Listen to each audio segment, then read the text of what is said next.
Peran orang tua dalam penanganan bullying, intoleransi, dan kekerasan seksual atau pornografi.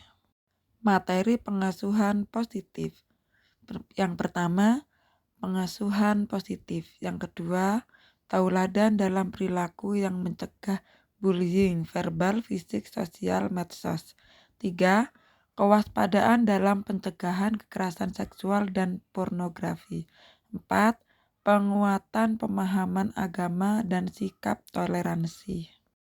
Apa pengasuhan PAUD? Pengasuhan merupakan proses interaksi antara orang tua dan anak dalam mendukung perkembangan fisik, emosi, sosial, intelektual, dan spiritual. Wong 2001. Sehingga anak tumbuh dan berkembang menjadi pribadi yang cerdas, mandiri, sehat, berbudi pekerti yang luhur, dan berakhlak mulia. Anak dapat tumbuh dan berkembang dengan optimal jika pengasuhan yang dilakukan mengacu kepada prinsip-prinsip pengasuhan positif yang sesuai dengan usia dan potensi anak. Pengasuhan positif di sini adalah pengasuhan yang dilakukan berdasarkan kasih sayang, saling menghargai, pemenuhan, dan perlindungan hak anak. Terbangunnya hubungan yang hangat, bersahabat, dan ramah antara anak dan orang tua, serta menstimulasi tumbuh kembang anak agar optimal. Mengapa pengasuhan positif penting bagi anak usia dini? Meningkatkan kualitas interaksi anak dengan orang tua, mengoptimalkan tumbuh kembang anak, mencegah anak dari perilaku menyimpang, mampu mendeteksi kelainan pada tumbuh kembang anak. Pengasuhan yang positif perlu dilakukan oleh setiap orang tua dalam memberikan dukungan kesuksesan anak di masa depan karena dapat meningkatkan kualitas interaksi anak dengan orang tua. Orang tua dan anak bisa saling berkomunikasi dengan efektif, membangun kerjasama yang baik, saling mendukung, dan menghargai satu sama lain. Mengoptimalkan tumbuh kembang anak, yaitu dengan pengasuhan yang positif, anak mendapatkan kesempatan yang memadai untuk mengembangkan potensi yang dimilikinya. Percaya diri, mandiri, disiplin, bertumbuh sesuai dengan usianya, tanpa adanya tekanan, bebas dari intimidasi serta rasa takut. Mencegah perilaku-perilaku menyimpang. Pengasuhan positif memberikan kesempatan bagi anak untuk mengembangkan karakter mulia dengan bimbingan dari orang tua, serta menghindarkan anak dari berbagi perilaku menyimpang baik saat ini maupun di masa depan. Mendeteksi kelainan pada tumbuh kembang anak. Pengasuhan positif memungkinkan untuk tumbuhnya kepekaan pada orang tua terhadap setiap tahap pertumbuhan dan perkembangan anak sehingga apabila terjadi penyimpangan atau gangguan dapat dideteksi atau diketahui oleh orang tua sendiri sedini mungkin, yang kemudian sangat memungkinkan untuk intervensi sedini mungkin. Kapan pengasuhan yang tepat untuk anak? Anak merupakan amanah terbesar yang dititipkan Sang Pencipta kepada orang tua. Michelle Borba dalam bukunya The Big Book of Parenting Solution 2009 mengatakan pengasuhan adalah amanah untuk orang tua sepanjang hidupnya. Artinya, pengasuhan dilakukan tanpa henti dari sejak anak dalam kandungan, usia dini, remaja, hingga dewasa. Orang tua memiliki tanggung jawab penuh untuk membimbing, mengawasi, dan melindungi anaknya untuk tumbuh dan berkembang optimal sesuai dengan potensi yang dimiliki setiap anak agar kelak anak siap untuk hidup bermasyarakat dengan karakternya yang mulia. Prinsip pengasuhan untuk diri orang tua atau guru. Rasa cinta serta kasih sayang orang tua dan guru kepada anak selalu ada dan tidak pernah berkurang. Namun, yang terpenting dalam hubungan orang tua, guru ataupun anak, bukan hanya banyaknya cinta yang diberikan, tetapi bagaimana di antara mereka bisa saling mencintai dan menyayangi dengan lebih baik. Ada beberapa prinsip pengasuhan yang bisa diterapkan orang tua dalam pengasuhan positif anak sebagai berikut. A. Pahami setiap anak unik dan memiliki impian. Setiap anak unik, mereka memiliki keunggulan yang berbeda baik dalam pengetahuan, keterampilan maupun perilaku. Kepercayaan orang tua dan guru menjadi modal utama anak untuk percaya diri, kreatif, mandiri, dan bertanggung jawab. Modal inilah yang menjadi dasar bagi tercapainya cita-cita atau impian anak kelak. Untuk itu, orang tua dan guru harus percaya bahwa pada dasarnya anak mampu, bahkan sebelum anak membuktikan pada dirinya sendiri bahwa dia berhasil melakukan sesuatu. B. Selalu mencari cara. Tantangan yang dihadapi orang tua dan guru pada tiap tahap perkembangan anak berbeda. Demikian juga kondisi lingkungan memberikan pengaruh pada perubahan diri anak. Untuk itu dibutuhkan cara yang berbeda untuk setiap anak dalam melakukan pengasuhan. Misalnya, ketika anak belum masuk sekolah, penanaman disiplin dan komunikasi biasanya masih mudah dilakukan. Akan tetapi ketika anak sudah dapat bersosialisasi, memiliki banyak teman baik di lingkungan rumah maupun di sekolah, perilaku anak mengalami perubahan, maka penerapan disiplin dan komunikasi perlu disesuaikan dengan perubahan perilaku anak. Orang tua dan guru harus mencari cara baru atau strategi yang tepat untuk menyikapi perubahan tersebut. C. Terima anak apa adanya. Orang tua dan guru harus dapat menerima anak apa adanya, baik ketika dia berbuat benar maupun berbuat salah. Ketika anak mendapat penghargaan atau piala karena menang lomba, orang tua dan guru merasa bangga, bahagia, dan bersikap manis terhadap anak. Dan saat anak kalah dan salah, orang tua dan guru pun harus tetap bersikap wajar, tidak memberikan celaan dan dapat mengendalikan amarah. Justru disinilah anak membutuhkan dukungan dan motivasi. Anak membutuhkan guru dan orang tua yang dapat meluruskan dan mendampingi dia untuk mengoreksi kesalahan dan berbuat lebih baik. D. Dukung dan fasilitasi anak untuk tumbuh dan berkembang. Orang tua dan guru harus terus belajar dalam memberikan dukungan pada anak. Dorong anak untuk melakukan kembali apabila anak mengalami kegagalan dalam suatu kegiatan. Yakinkan pada anak untuk terus mencoba dan tidak takut salah. Kesempatan kedua tidak pernah sia-sia. Selalu ada hikmah atau pelajaran yang bisa dipetik serta diadaptasi. Seperti halnya ketika anak belajar berjalan, beberapa kali dia terjatuh untuk akhirnya dia berhasil berjalan sendiri tanpa bantuan orang tua. Bermain dan bergembira bersama. Interaksi yang hangat penuh humor yang dilakukan orang tua dan guru kepada anak menjadi mengasihkan, mengembirakan, juga didambakan. Bila dilakukan bersungguh-sungguh dengan rasa cinta dan kasih sayang, kehadiran dan keterlibatan orang tua dan guru dalam proses belajar anak harus menjadi pengalaman yang menyenangkan dan bermakna untuk semua, terutama anak. 2. Prinsip pengasuhan untuk pengkondisian lingkungan atau eksternal.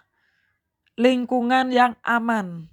Semua anak membutuhkan lingkungan yang aman bagi proses tumbuh kembangnya. Mas Wita DKK tahun 2018.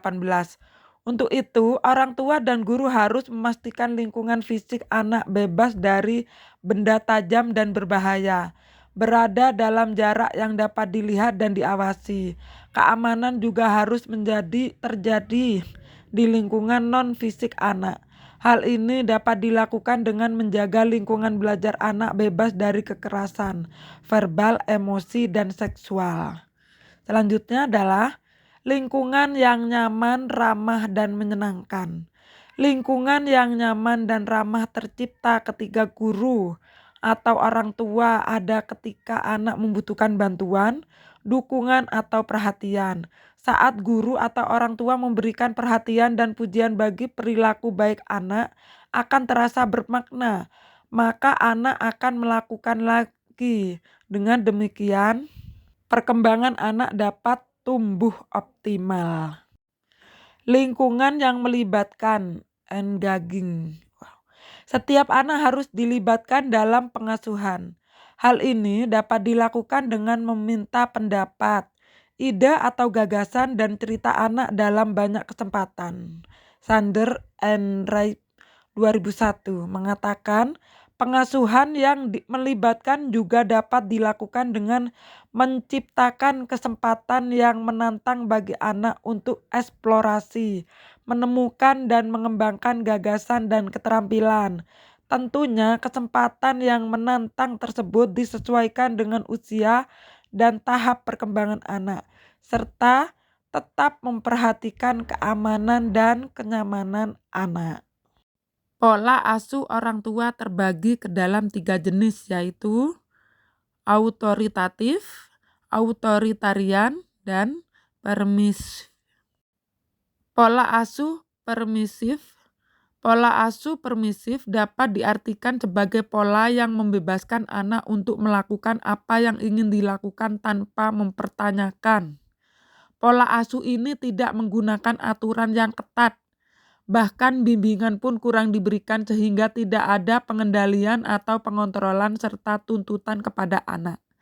Kebebasan diberikan penuh dan anak diizinkan untuk memberikan putusan untuk dirinya sendiri.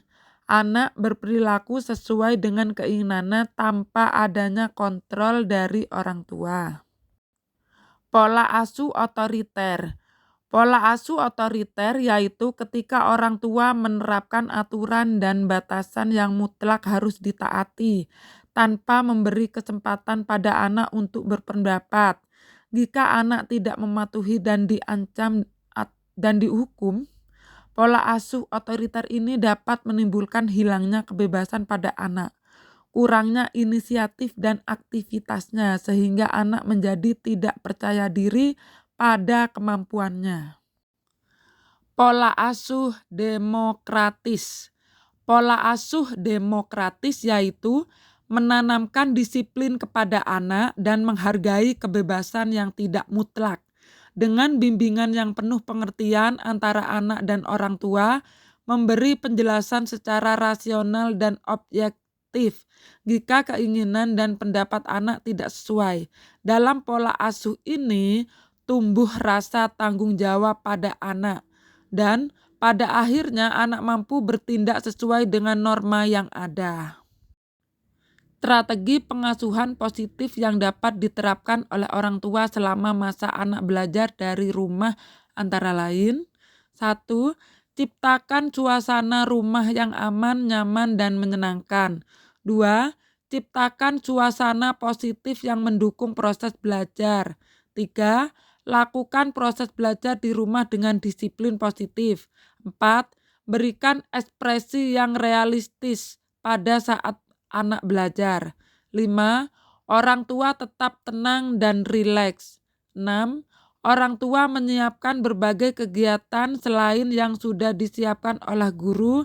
Kegiatan tersebut hendaknya mengarah pada kecakapan hidup dasar, antara lain kecakapan untuk menolong diri sendiri, pembiasaan perilaku hidup bersih, sehat, dan aman, pembiasaan kecakapan dalam menghadapi pandemi COVID-19, kegiatan tidak membebani anak, terintegrasi dalam berbagai aktivitas harian yang dilaksanakan di rumah, menyenangkan dan bermakna bagi anak.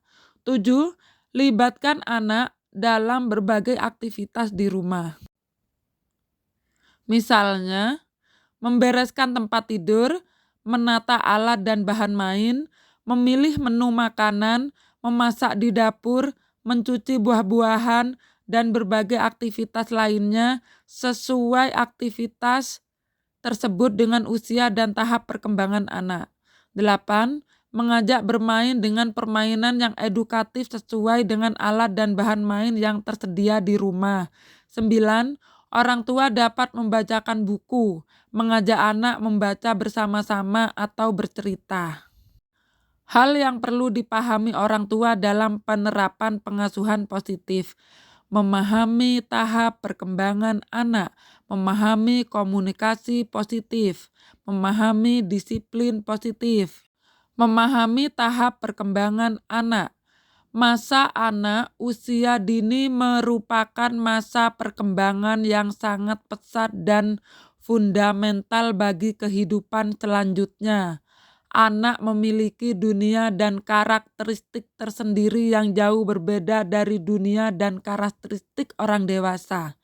Anak sangat aktif, dinamis, antusias, dan hampir selalu ingin tahu terhadap apa yang dilihat dan didengarnya. Orang tua perlu memahami setiap perkembangan anak agar dapat memberikan stimulasi yang sesuai dengan tahapan usianya sehingga pertumbuhan anak bisa maksimal baik secara fisik maupun secara psikologi. Memahami komunikasi efektif. Komunikasi merupakan sebuah media untuk menyampaikan pesan. Komunikasi harus dikuasai oleh orang tua dan guru dalam melakukan pengasuhan positif pada anak.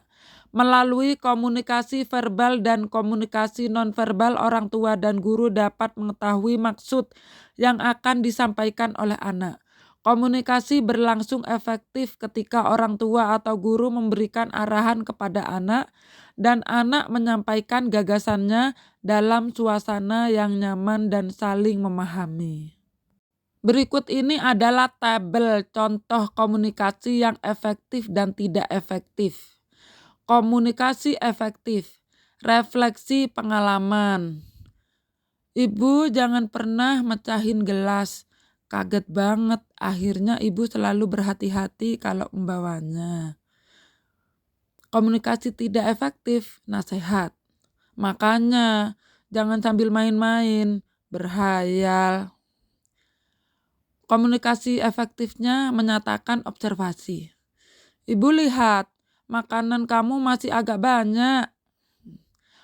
Komunikasi tidak efektif, interogasi. Kok makannya nggak dihabiskan? Kenyang? Nggak suka? Komunikasi efektif, menunjukkan empati. Ngantuk ya, rasanya habis main di luar. Komunikasi tidak efektif, menolak atau mengalihkan perasaan. Masa sih kamu capek? Komunikasi efektif, contohnya ini pilihan. Ibu akan membacakan cerita mengenai binatang. Mana yang akan kamu pilih? Ibu bercerita tentang sapi atau ayam? Komunikasi tidak efektif, perintah.